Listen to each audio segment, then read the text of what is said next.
morning, students. Today we'll start with the conjugated effect while reading consequences of bond angle strain in small ring heterocycles. How does conjugative effect play a role in case of small ring heterocycles? The bond angle strain in small ring heterocycle results in rehybridization of the ring atoms, giving additional p character to the orbitals forming the ring bonds.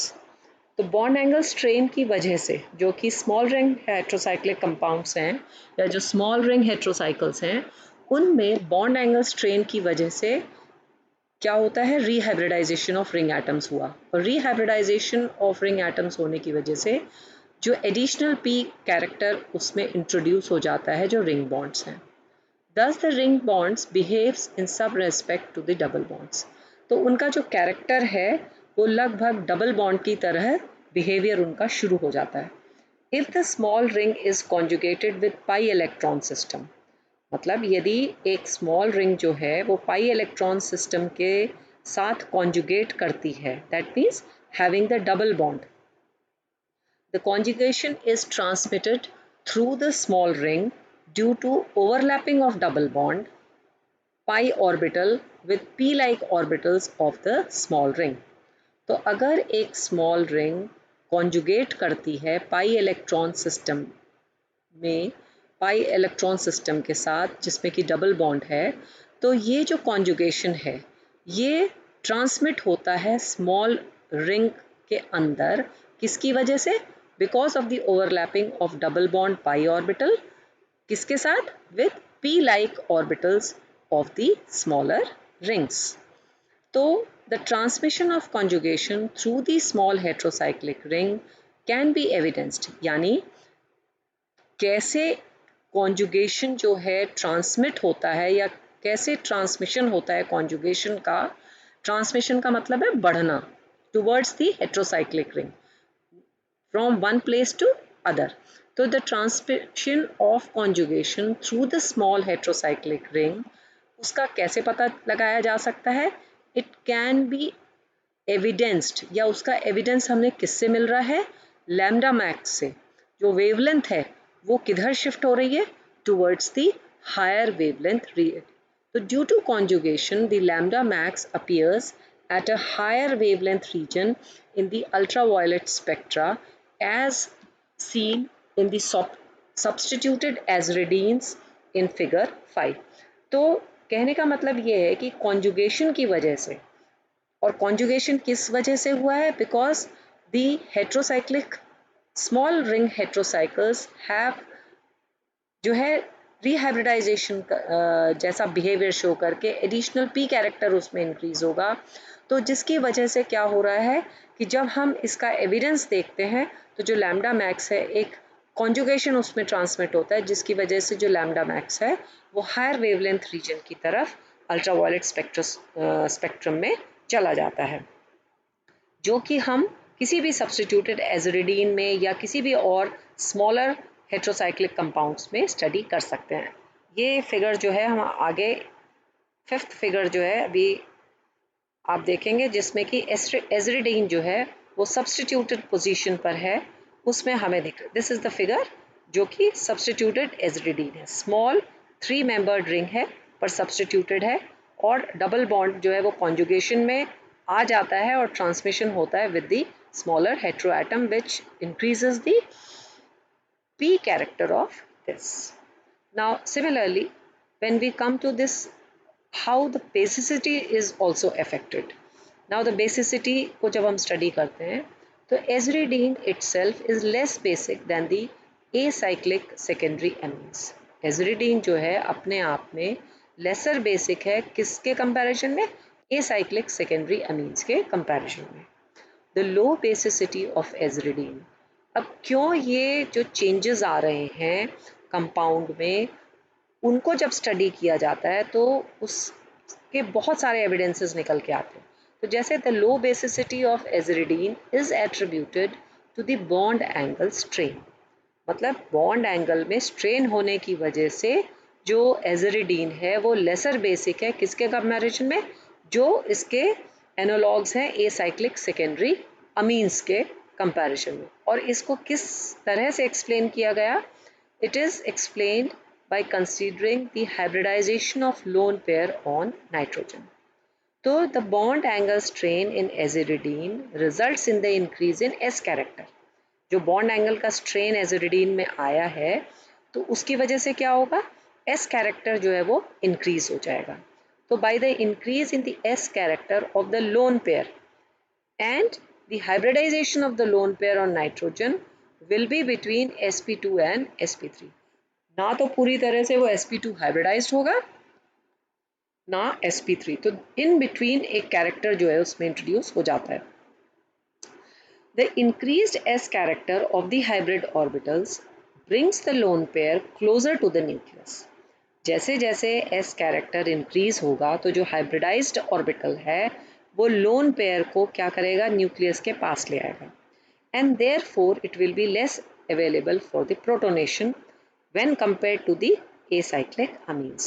तो जब वो closure आएगा nucleus के, जो lone pair of electron है that will not be easily available, ज़्यादा आसानी से वो प्रोटोनेट होने के लिए अवेलेबल नहीं हो पाएगा जैसा कि एक्चुअली एसाइक्लिक अमीन्स में होता है। इसीलिए हम कह रहे हैं कि एजरिडीन में जो एजरिडीन है वो लेस स्पेसिसिटी शो करता है when compared to the corresponding acyclic amines. Thus, the lone pair, due to the increase in S character, interacts less effectively with the pi electron system to which aziridine is conjugated. Therefore, the order of basicity in the smaller ring heterocycle is as follows. कैसे? 4-membered nitrogen heterocycles में ज़्यादा होगी when compared to 3-membered nitrogen heterocycles. क्यों? क्योंकि 4-membered ring में जो basicity है ज़्यादा क्यों हुई है? क्योंकि वहाँ पर बॉन्ड एंगल का स्ट्रेन कम हुआ है, और बॉन्ड एंगल का स्ट्रेन कम हुआ है जिसकी वजह से क्या होगा? एस कैरेक्टर बढ़ा तो है परंतु उतना नहीं बढ़ेगा, तो वो न्यूक्लियस से थोड़ा सा दूर होने की वजह से आसानी से प्रोटोनेट हो सकेगा। इसी में फिर एक और प्रॉपर्टी आती है, the pyramidal inversion at nitrogen. Pyramidal inversion is a property of nitrogen. Nitrogen में एक विशेष प्रॉपर्टी है जिसको कि हम पिरामिडल इन्वर्जन कहते हैं। जब हम नाइट्रोजन का मॉलिक्यूल देखते हैं तो वो एक पिरामिडल नेचर का होता है जिसमें कि एक साइड में लोन पेयर ऑफ इलेक्ट्रॉन्स हैं और बाकी 3 सब्स्टिट्यूटेड उसके एटम्स हैं, तो वो एक पिरामिड फॉर्म में रहता है। तो pyramidal inversion is a property of nitrogen which distinguishes it from the tetravalent carbon. The trivalent nitrogen is a flexible ring inserts another conformational property to the ring. जो trivalent nitrogen है एक ring के अंदर, the trivalent nitrogen in a flexible ring inserts another conformational property to the ring. तो ring में जो है conformations change होने की जो प्रॉपर्टी है वो इंट्रोड्यूस होती है। Hydrogen or a substituent at the nitrogen atom in a ring can attain 2 equilibrating configurations by the virtue of inversion of the nitrogen atom. तो ये 2 इक्विलिब्रियम कन्फिगरेशंस जो हैं किस वजह से अटेन कर सकता है वो molecule? Because of the virtue of inversion of the nitrogen atom. मतलब क्योंकि nitrogen atom pyramidal inversion show करता है, इसलिए ऐसे मॉलिक्यूल्स जो हैं to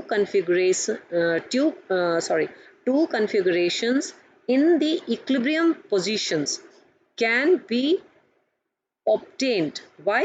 Because there is a property in nitrogen which is called as pyramidal inversion.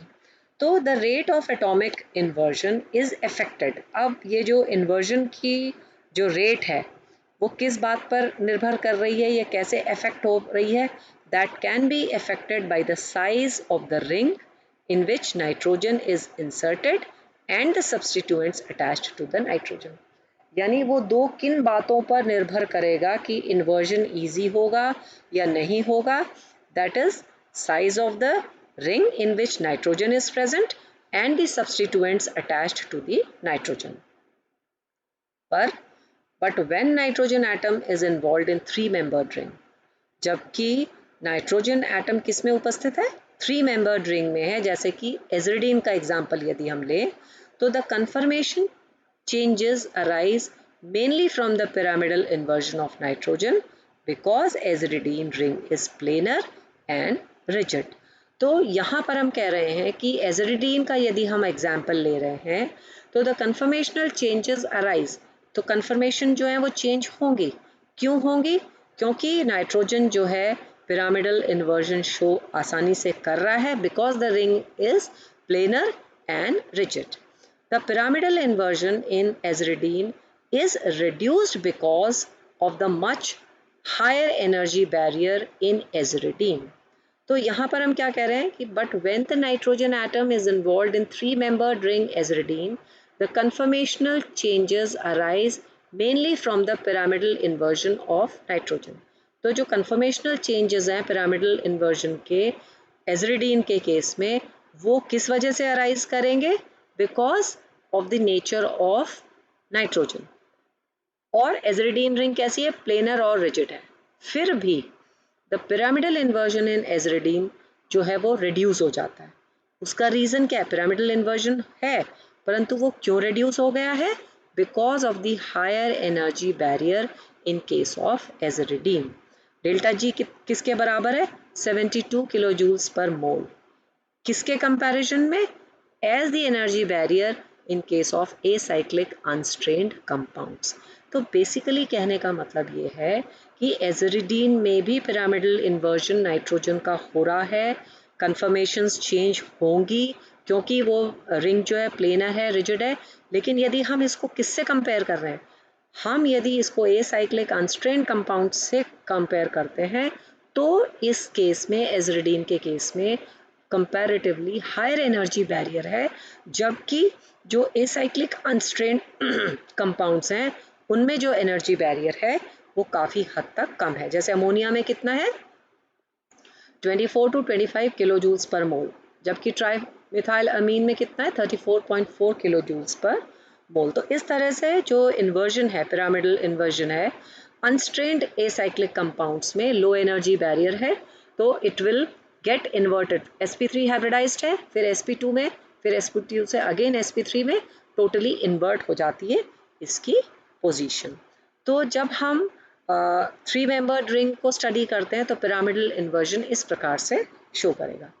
The relatively high energy barrier in aziridine, अब अभी हमने कहा था कि अगर हम उसको कंपेयर कर रहे हैं तो जो उनके करस्पॉन्डिंग एसाइक्लिक कंपाउंड्स है उसके मुकाबले एजरिडीन में हाई एनर्जी बैरियर है। अब वो किस वजह से है? The relatively high energy barrier in aziridine is attributed to the highly strained transition state. जो इन बिटवीन स्टेट आती है वो एक ट्रांजिशन स्टेट जो है वो कैसी है? हाईली स्ट्रेन्ड है। Why? Because this involves sp3 hybridized nitrogen for which normal valence angle जो है वो तो है 120, जबकि स्ट्रेन होने की वजह से जो एंगल है वो कितना हो गया? 60 हो गया। तो डिफरेंस इन एंगल कितना आ गया? 60 डिग्रीज का आ गया। जो ट्रांजिशन स्टेट है उसमें तो जो डिफरेंस इन एंगल है वो 60 डिग्रीज है, जबकि इन्वर्जन से पहले और इन्वर्जन के बाद जो एंगल का जो चेंज है वो है 50 डिग्रीज। तो जो एक इन बिटवीन ट्रांजिशन स्टेट है उसमें जो कौन से एंगल्स हैं? स्ट्रेन होने की वजह से जो नॉर्मल एंगल है और स्ट्रेन होने की वजह से जो एंगल है उसका डिफरेंस कितना हो गया? 60 डिग्रीज है, जो कि दोनों इन्वर्जन से पहले और इन्वर्जन के बाद जो स्टेट है उनसे कैसा है? ज़्यादा है। तो the energy barrier to pyramidal inversion in aziridine depends on the nature of the substituents attached to the nitrogen atom। अब एनर्जी बैरियर्स तो हैं, पर ये जो energy barriers to the pyramidal inversion in aziridine ये और किस बात पे निर्भर कर रहे हैं? ये निर्भर करेंगे किस तरह के सब्सटीट्यूएंट्स जो हैं नाइट्रोजन एटम पर अटैच्ड हैं। फॉर एग्जांपल, पहला केस यदि देखा जाए, अगर इलेक्ट्रॉन डीलोकलाइजिंग सब्सटीट्यूएंट्स प्रेजेंट हैं on small ring nitrogen, lower the inversion barrier by lowering the energy of the transitional geometry in which 3 substituents of nitrogen are in the same plane। Electron delocalizing substituents on small ring nitrogen, अगर हमारे पास electron डीलोकलाइजिंग substituents हैं, किस पर? Smaller ring में जो nitrogen present है उसमें, ये क्या करेगा? This will lower the inversion barrier bye lowering the energy.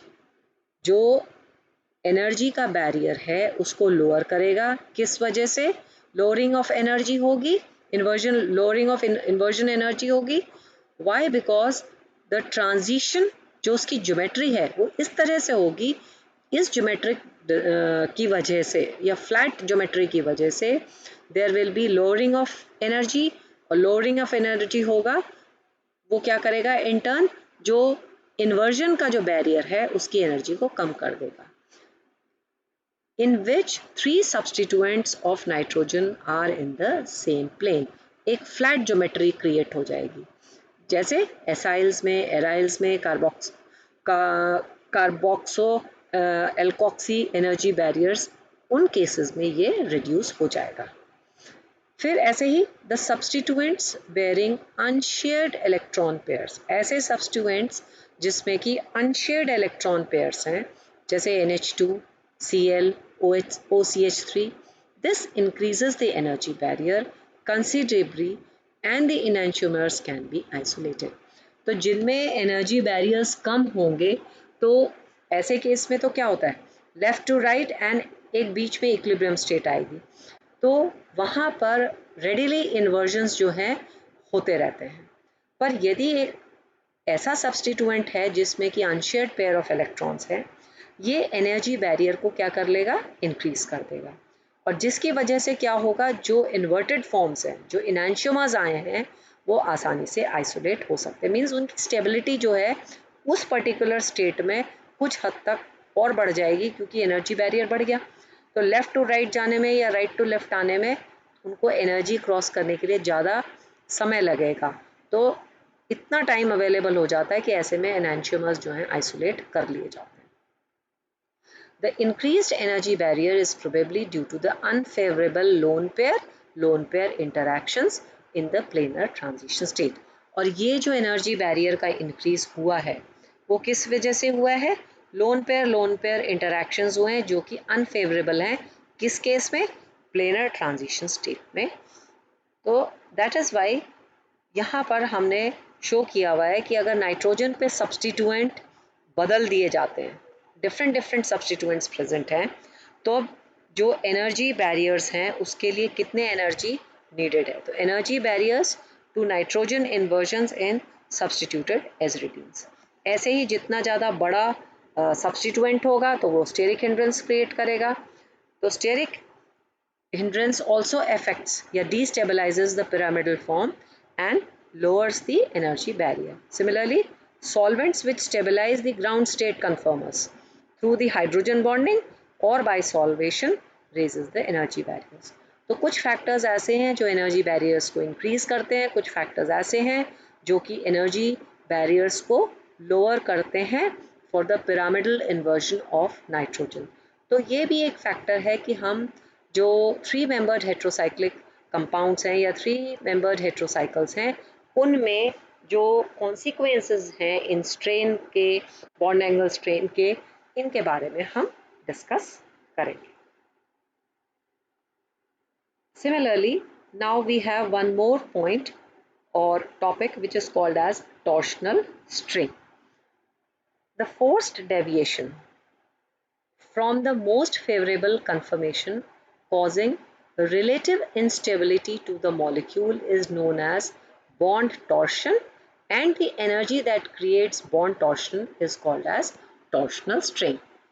Forced deviation मतलब जो उसकी फेवरेबल कन्फर्मेशन कंडीशन है उससे यदि उसको फोर्सेबली हटाया गया है या उसको डेविएट किया गया है, तो the forced deviation from the most favourable conformation causing instability, forced deviation की वजह से फेवरेबल कन्फर्मेशन स्टेट से वो जैसे ही हटेगा तो मॉलिक्यूल में क्या हो जाएगा? इंस्टेबिलिटी हो जाएगी, और इंस्टेबिलिटी होने की वजह से जो मॉलिक्यूल है उसमें टॉर्शन आ जाएगा।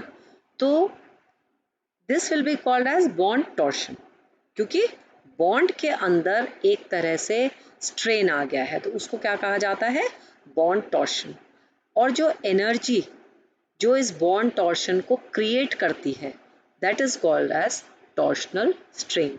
तो मतलब ये है कि अगर एक फेवरेबल कन्फर्मेशन पोजीशन से फोर्सिबली हम मॉलिक्यूल को क्या कर रहे हैं, उसकी चेंजेस ला रहे हैं, तो वो मॉलिक्यूल्स अनस्टेबल हो जाएगा।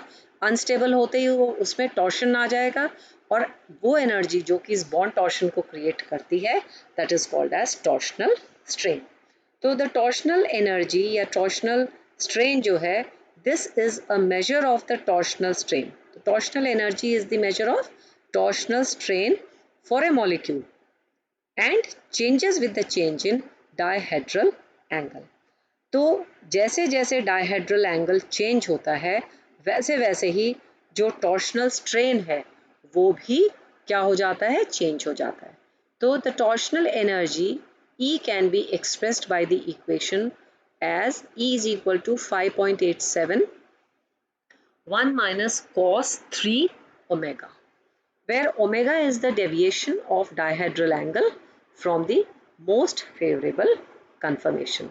तो जो डेविएशन है वो मेजर किया जाता है मोस्ट फेवरेबल कन्फर्मेशन से, जो डेविएट हुआ है उस डायहेड्रल एंगल, उसका मेजर जो है ओमेगा से किया जाता है। तो कुल मिला के जो हम टॉर्शनल एनर्जी है उसको हम इस इक्वेशन से निकाल सकते हैं। E is equal to 5.87 brackets में 1 minus cos 3 omega. Torsional strain may be called as Bezier strain or eclipsing strain or bond opposing strain, and is considered to be the repulsive force between electrons of the bonding orbitals. यानी bond pair और bond pair के बीच में repulsion जो होता है। जो torsional strain है उसको हम डिफरेंट नेम्स से भी कंसिडर कर सकते हैं। एक्लिप्सिंग स्ट्रेन है, पिट्जर स्ट्रेन है, या बॉन्ड अपोजिंग स्ट्रेन है। वो एक्चुअली रिपल्सिव फोर्सेस है, किसके बीच में? बॉन्ड पेयर और बॉन्ड पेयर के बीच में जो रिपल्सिव फोर्सेस भी आते हैं। The repulsive forces will be highest in the eclipsed conformation in which bonds are close to each other. मतलब अगर हम एक्लिप्स्ड फॉर्म की कन्फर्मेशन को कंसिडर करते हैं तो ऐसे केस में जो रिपल्सिव फोर्सेस है वो सबसे अधिक होंगे, while they will be lowest in the staggered conformation. क्योंकि एक्लिप्स्ड फॉर्म में बॉन्ड या जो एटम्स है वो पास पास आ जाते हैं, जबकि स्टैगर्ड फॉर्म में क्या होंगे, दूर दूर चले जाएंगे। तो वहाँ पर हमारे पास जो है लोअर रिपल्शंस होंगे when compare to the eclipsed form. तो the energy corresponding to the eclipsed conformation serves as the energy barriers between the conformers. The rotation around the single bond is not completely free, as the potential energy of the molecule is changed with the change in dihedral angle. Single bond के बीच में भी जो rotation है वो free नहीं हो पाता। क्यों नहीं हो पाता? क्योंकि वहाँ भी पोटेंशियल एनर्जी मॉलिक्यूल की चेंज होती है। जैसे जैसे डायहेड्रल एंगल चेंज होगा वैसे वैसे पोटेंशियल एनर्जी चेंज होगी, और उसी से बॉन्ड एंगल का जो चाहे वो सिंगल बॉन्ड है उसका रोटेशन भी क्या होता है, इन्फ्लुएंस होता है। तो the rotation is therefore somewhat restricted by the energy barrier. जबकि हम ये मान के चलते हैं कि सिंगल बॉन्ड आसानी से क्या कर सकता है, रोटेट कर सकता है, लेकिन even then some sort of restrictions या एनर्जी बैरियर उसमें भी प्रेजेंट होते हैं। The energy barrier to the rotation of single bond in case of ethane, the energy difference between the most stable staggered conformation with lowest energy and the least stable eclipsed conformation with highest energy is quite low, which is equivalent to 12 to 12.5 kilojoules per mole, and therefore the interconversion of conformer is fast and even takes place at room temperature. तो जिन cases में staggered conformations में और एक्लिप्स्ड conformation में जो energy का difference है कम होगा, ऐसे कन्फर्मर्स तो क्या है, they will easily change from one form to the another form, energy barrier जिसमें कम होगा। तो बहुत सारे कंपोनेंट्स ऐसे हैं जो कि आसानी से क्या करेंगे, जैसे ईथेन का ही केस ले रहे हैं तो उसमें जो एनर्जी बैरियर है बहुत कम है, जिसकी वजह से क्या होगा, वो दोनों कन्फर्मर्स में इवन रूम टेम्परेचर पे भी चेंज हो सकते हैं. But the energy barrier, the torsional strain in eclipsed form is contributed by steric repulsion, bond pair repulsion. So the steric contribution due to the non-bonded interactions between hydrogens at the adjacent carbon atom in ethane is negligible because of internuclear distance and is almost equal to twice of the van der Waals.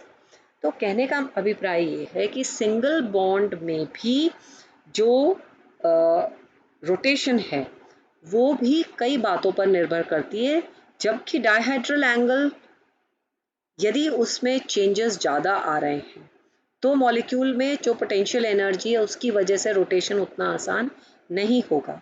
तो अलग अलग atoms, अलग अलग molecules, उनमें इस तरह का जो टॉर्शनल स्ट्रेन है वो क्या है, वो प्रेजेंट होता है. तो torsional strain refer to as bond eclipsing strain. इसको हम और क्या कह सकते हैं? It is refer to as bond eclipsing strain. This can be relieved in the acyclic compounds by the rotation of single bond to give staggered conformation. परंतु cyclic compounds में बात अलग हो गई.